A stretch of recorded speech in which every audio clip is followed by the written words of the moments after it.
తారీఖు నుంచి 20వ తారీఖు లోపల మధ్యలో ఇచ్చిన రిపోర్ట్లో ఆ సిట్లో అది చెప్పాలి కదా, ఇట్లా జరిగింది, ఎమ్మెల్యే అనే వ్యక్తి హత్యాయత్నం చేసే కార్యక్రమం చేశాడు అని చెప్పి రావాలి కదా. మరి ఎందుకు సిట్ రిపోర్ట్లో రాలేదు?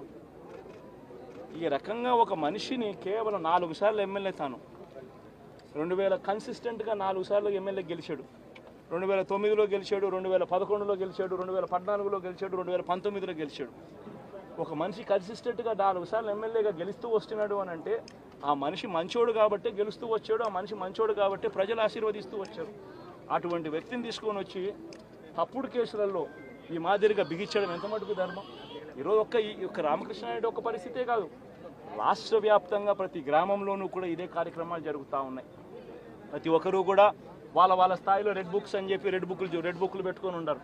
చంద్రబాబు నాయుడు స్థాయిలో చంద్రబాబు నాయుడు ఒక రెడ్ బుక్, లోకేష్ స్థాయిలో లోకేష్ ఒక రెడ్ బుక్, ఎమ్మెల్యే స్థాయిలో ఎమ్మెల్యే ఒక రెడ్ బుక్, మండల స్థాయిలో మండల నాయకుడు ఒక రెడ్ బుక్, గ్రామ స్థాయిలో గ్రామంలో ఇంకో రెడ్ బుక్, గ్రామ స్థాయిలో ఇంకో నాయకుడు, గ్రామ స్థాయిలో ఇంకో రెడ్ బుక్లలో పెట్టుకొని ఏం చేస్తూ ఉన్నారు? అతి దారుణంగా అన్యాయంగా ఆస్తులు ధ్వంసం చేస్తూ ఉన్నారు. రాష్ట్రం మొత్తం దాన్ని చూస్తూ ఉంది, కానీ ఎవడు మాట్లాడడం లేదు. దొంగ కేసులు పెడతా ఉన్నారు, పోలీసులు ప్రేక్షక పాత్ర పోషిస్తూ ఉన్నారు.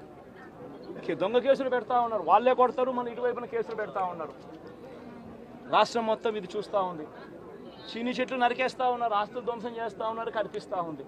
ఎమ్మెల్యేలు ఏకంగా జేసీబీల మీద పొక్లేన్ల మీద ఎమ్మెల్యేలు స్వయంగా తీసేసి ఏకంగా పోయి బిల్డింగులు పగలగొట్టే కార్యక్రమాలు చేస్తూ ఉన్నారు.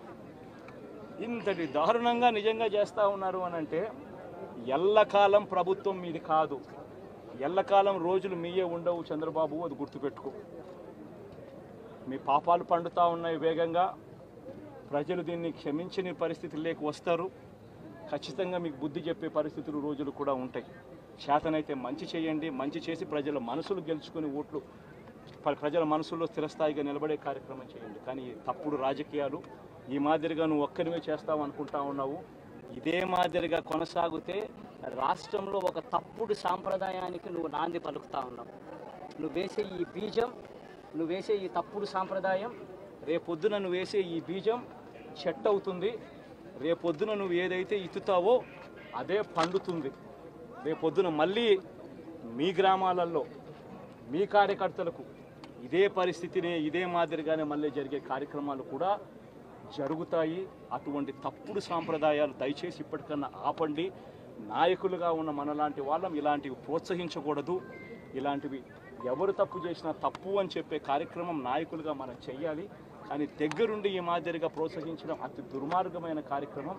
దయచేసి దీనికి ఫుల్ స్టాప్ పెట్టే కార్యక్రమం ఖచ్చితంగా చెయ్యండి చంద్రబాబు అని చెప్పి సందర్భంగా మరొక్కసారి చంద్రబాబును ఈసారి హెచ్చరిస్తున్నామని కూడా చెప్తా ఉన్నాం. ఈసారి కోరడం లేదు, హెచ్చరిస్తున్నామని కూడా చెప్తా ఉన్నాం. ఇదే మాదిరిగా జరుగుతూ పోతూ ఉంటే మాత్రం ఎవరైనా కూడా ఊరుకునే కార్యక్రమం జరగదు. రియాక్షన్ అనేది ఖచ్చితంగా ఉంటుందని కూడా చంద్రబాబు నాయుడు సందర్భంగా గట్టిగా చెప్తారు. నెల రోజులైంది, చాలా మంది కార్యకర్తలు కూడా ఇబ్బంది పడిన పరిస్థితి. కార్యకర్తలను వదిలేసి ఈ రోజు భారత రాజ్యాంగ వ్యవస్థని నిర్వీర్యం చేసే విధంగా ఎన్నిక సార్ ఎక్కువ